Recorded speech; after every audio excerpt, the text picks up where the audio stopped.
Do you ever start a workout feeling sluggish and flat? Today we're going to meet with Jessica O'Connell, Olympian and coach, about ways to increase your dynamic warm-up, add some drills and strides into your program so that when you start your workout or your race, you're ready to fly.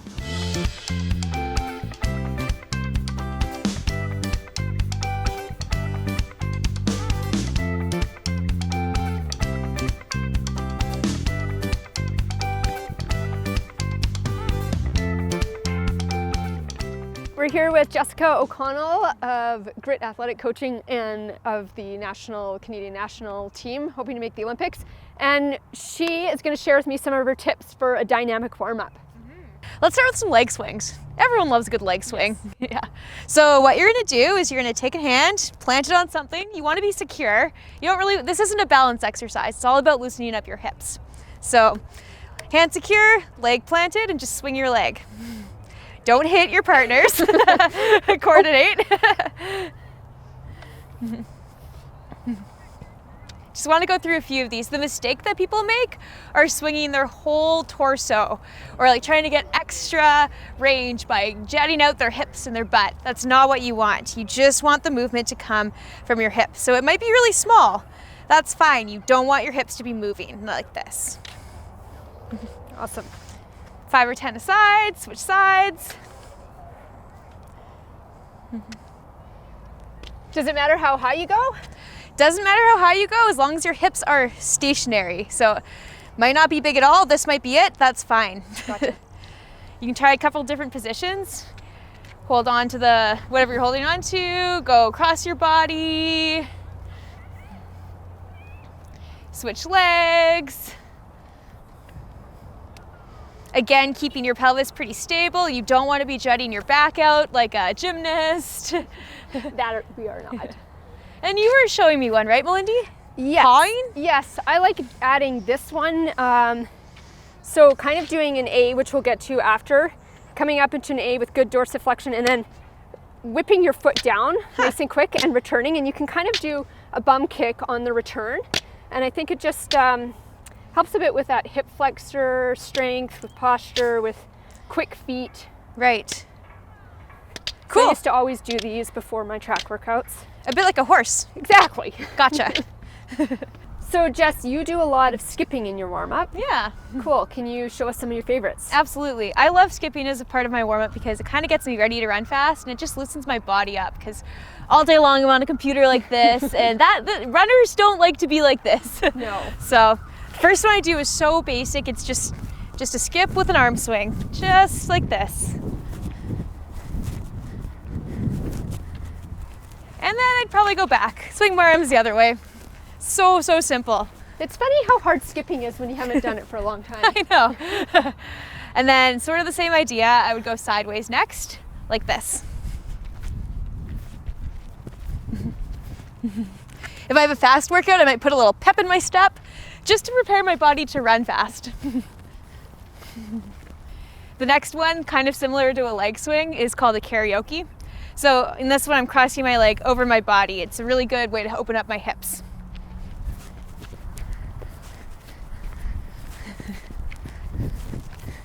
So is there anything you need to think about while you're doing that? I think about driving my knee pretty high. Okay. And working, you don't want to force the movement, but you kind of want to work so that you're getting a stretch. Gotcha. So don't just like loosey-goosey through it. Try and stretch to the end range of your movement. So I notice you actually have more rotation in your hips.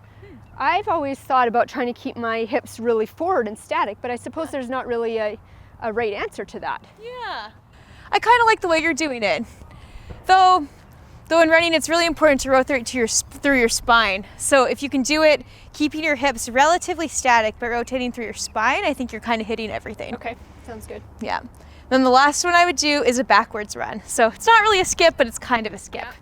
So just running backwards. It's a little bit different than running forwards for a couple of reasons, but it really opens up your hip flexors and your quads. Feels really good. Okay, and what kind of distance would you aim to do these or time frame? I'd go for 20 seconds an exercise, so maybe 50 meters or so. Okay, and one run through? Yeah, Okay. Nice and quick, nice and light. Shouldn't be fatiguing at all. You should feel better after you do it, not tired. That's what this is all about, is feeling better when you're done. Exactly. Okay. So A's, B's, and C drills, commonly taught or coached in track clubs for kids starting out in track. Not as well known in the general road running community. But when you go to a road race, you often see people doing this as part of their warm-up. Yes. So actually, funny story, once I was doing them on a beach when we were on vacation when I was in high school, and my parents were in the restaurant up above and I was finishing my run and doing my drills below. And when I came back up, all these people started looking at me and asking, what were you doing down there? Because they look a little goofy if you're not used to it, but when you're in the context of a road race or a track event or something, it's really common to see people doing these drills. So we've both been doing them a long time. Let's go through our favorite ABC drills. Sure. So I learned this just very recently. ABCs represent different parts of the stride. So this is an A, this is a B, and then this is a C. So that is the running stride. Although you don't really kick your foot out. Not really. It's more of a sprinter thing, I think. It's an exaggerated version of the running stride. Right. So yes, I would not say run like this, but for the drill's purpose, it's an exaggerated version. Okay. So an A drill would be basically a high knee. You're driving your knee up. You can do it walking. And so things that I always think about are standing nice and tall, good posture, being purposeful in the drill and not just kind of going through the motions, kind of sloppy. Totally. Doing it with purpose. Yeah, it's a really good, even core activator, thinking, woof, stay tall. And even balance. Yep. Flex your feet. Just be really mindful of the running stride. And of course your foot naturally gets into position as it hits the ground, but it's good to think of pointing your toes up, a little dorsiflexion.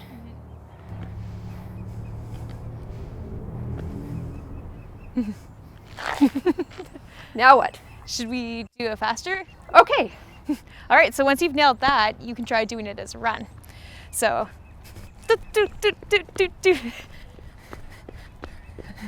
this is more dynamic, a little bit more taxing, but just a good progression. Great.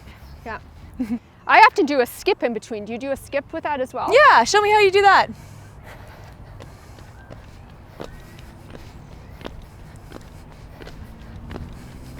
This is my favorite way to do it. Okay, so A's, what's B's? So B's are kind of the kick through part of the stride. Okay. So these ones are a little bit harder to coordinate, but you're gonna bring your knee up, sort of in an A-like position, and then kick it down. Trying to land with your foot under your body? Exactly.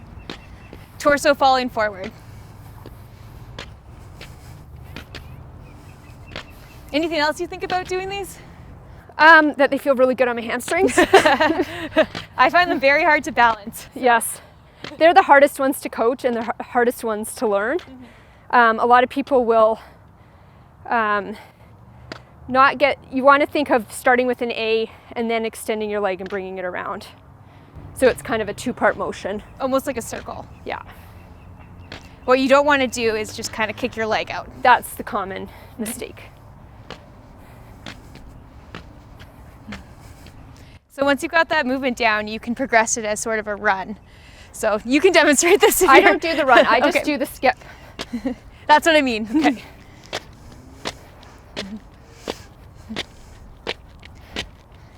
And of course, just like dance, opposite arm to opposite leg. Yes. My coordination's lacking, so I'm not quite at that level yet. And then the final one is a C skip. So this is just a butt kick. So the basic version is just kicking your butt. It's kind of as quick as you can. This is obviously pretty slow. What you're thinking about is snapping your foot to your butt as quickly, like very efficiently with a lot of power, and just driving your leg up. Same principle as the A, you want your torso strong, stable, like standing tall, shoulders back, pumping your arms. It's a form drill. So we've done leg swings, we've done skips, and we've done ABCs. I usually throw in a couple little dynamic stretches just before I get going. Cool. Show me what you like to do. So I really like warming up my hamstring with just a nice dynamic sort of sweep across the ground. A more flexible person could probably touch the ground, but I'm a distance runner, so that's not happening. So in a warm-up, you never want to hold a stretch for a prolonged period of time. You don't want to be sitting like a hurdler just holding a stretch, because that makes your muscles weaker for a little bit. But warming them up dynamically like this, totally fine. Great way to do it. Okay, so like a 2-second hold. Yeah, exactly. Okay, cool. I like that one. And then I also like another hamstring where I kick my leg up and pretend to touch my toes. Ah, cool. And I get a good stretch. Can you ever touch your toe? No way. Then the last one I would do is an ankle mobility one. So runners often have very stiff ankles, but you need some ankle mobility to run efficiently. So even as easy as being in a split stance and just knocking your knee over your ankle, in this case that's safe, you should feel it kind of right here. Great.